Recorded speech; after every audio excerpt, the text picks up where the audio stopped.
আপনার সন্তানকে আপনি ডাক্তার, ডক্টর, ইঞ্জিনিয়ার, প্রফেসর যা বানানোর বানান, ইসলাম এটাতে কোনো নিষেধ দেয় নাই। ইসলাম এটাতে নিষেধ দেয় নাই। কারণ ডাক্তার যদি না থাকে রোগীরা সেবা পাবে তো পাবে কিভাবে? কথা বলতে হবে ভাই, একটু একটু উত্তর দিতে হবে। ইঞ্জিনিয়ার যদি না থাকে এতগুলো ফ্লাইওভার কেমনে হবে? তাহলে ইঞ্জিনিয়ারের দরকার, ডাক্তারের দরকার, ড্রাইভারের দরকার, প্রত্যেকটা প্রফেশনে মানুষের দরকার আছে। তাহলে এটার জন্য শিক্ষারও দরকার আছে। এতগুলো শিক্ষার ভিতরে কেন কোরআনের শিক্ষা দরকার? প্রশ্ন এই জায়গায়, বুঝবেন জিনিসটা।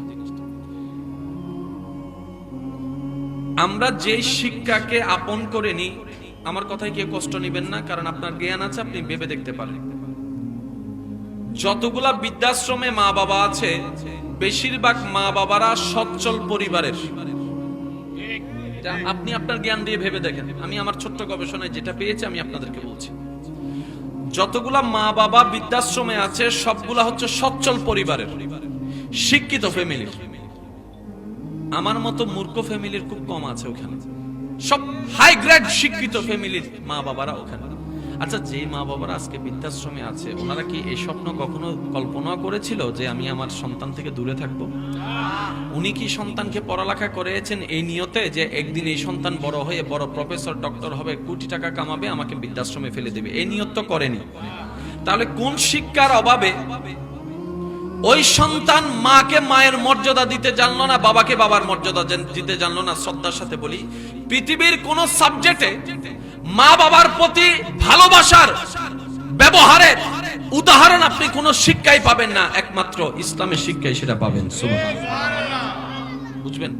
যারা মা বাবারা আছেন আমার কথাটা একটু মনোযোগ দিয়ে শ্রবণ করবেন, কারণ এই পর্যন্ত কোন আলেমের মা বাবা বৃদ্ধাশ্রমে যায়নি। কোন আলেমের মা বাবা বৃদ্ধাশ্রমে যায়নি। কোন আলেম এখনো পর্যন্ত মা বাবার গায়ে হাত তোলা তো দূরের কথা, চোখে চোখ রেখে চিল্লাই কথা বলেনি। তাহলে এই আলেম কি শিখলো, কোথায় পেল? সেটাই হচ্ছে কোরআন, সেটাই হচ্ছে হাদিস। সুবহানাল্লাহ। তাহলে আপনি আপনার সন্তানকে ইসলামী শিক্ষাটা এই জন্য দিন, পরকাল না হয় বাদে দিলাম, অন্তত দুনিয়াতে যেন আপনি আপনার প্রাপ্য সম্মানটুকু পান, এই সন্তান যেন আপনার সাথে কখনো বেয়াদবি করতে না পারে, সেজন্য ইসলামের শিক্ষার দরকার আছে। সুবহানাল্লাহ। তাহলে দুনিয়াবি একটা বেনিফিট আছে না নাই? আপনারা আপনাদের বিবেক দিয়ে বলেন, আমার কথা গ্রহণ করতে হবে এমন কোনো বাধ্যকতা নাই, আপনারা আপনাদের জ্ঞান দিয়ে বিবেচনা করেন। দ্বিতীয় নম্বর, সন্তান যখন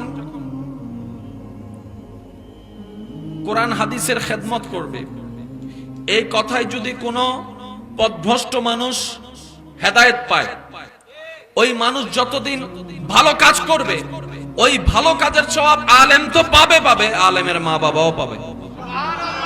এবার সে আলেমের মা বাপ যদি কবরে থাকে, একবার দরুদ শরীফ পড়েন, আল্লাহুম্মা সাল্লি আলা মাওলানা মুহাম্মদ ওয়া আলা আলি সাইয়্যিদিনা মাওলানা।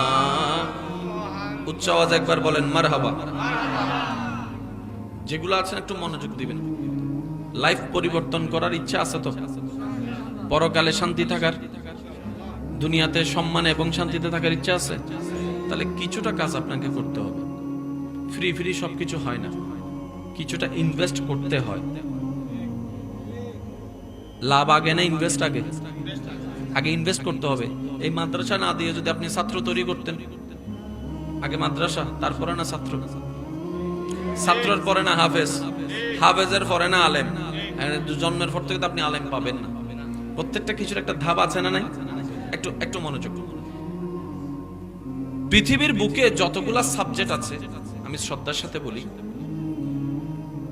একটা সাবজেক্ট আরেকটা সাবজেক্টকে কোনো না কোনো যুগে কোনো না কোনো সময় টক্কর দেওয়ার ক্ষমতা রাখে। যেমন বিজ্ঞান, সারা বিশ্ব যদিও বিজ্ঞানের মারফতে চলছে, বিজ্ঞানের প্রভাব, এই বিজ্ঞানের আবিষ্কারক বিভিন্ন বিজ্ঞানী এক এক সময় যে কথাগুলো বলেছেন, আজকের দিনে এসে অনেক বিজ্ঞানের কথা মিথ্যা প্রমাণিত হচ্ছে। কারণ টেকনোলজি যত উন্নতির দিকে যাচ্ছে, নতুন নতুন জিনিস আবিষ্কার হচ্ছে, পুরাতনদের কথা মিথ্যা প্রমাণিত হচ্ছে কিংবা গবেষণায় কমতি মনে হচ্ছে। একটু ভেবে দেখেন 1450 বছর ধরে একই কোরআন একই অবস্থায় আছে।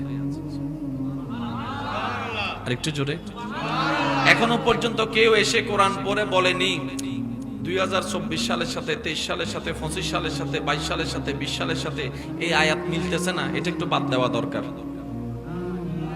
বলার কোনো সুযোগ, জোরে বলেন না, বলার কোনো সুযোগ। যে সাউন্ড সিস্টেমে এখন আমি কথা বলছি, 2025-30 সালে এই সাউন্ড সিস্টেম আনলে চলবেও না। সময়ের চাহিদায় অনেক কিছুই পরিবর্তন করতে, পৃথিবীর বুকে আল কোরআন স্বতন্ত্র একটি কিতাব, যে কিতাবের কোনো পরিবর্তনের দরকার হয় নাই। চিৎকার দিয়ে বলেন সুবহানাল্লাহ।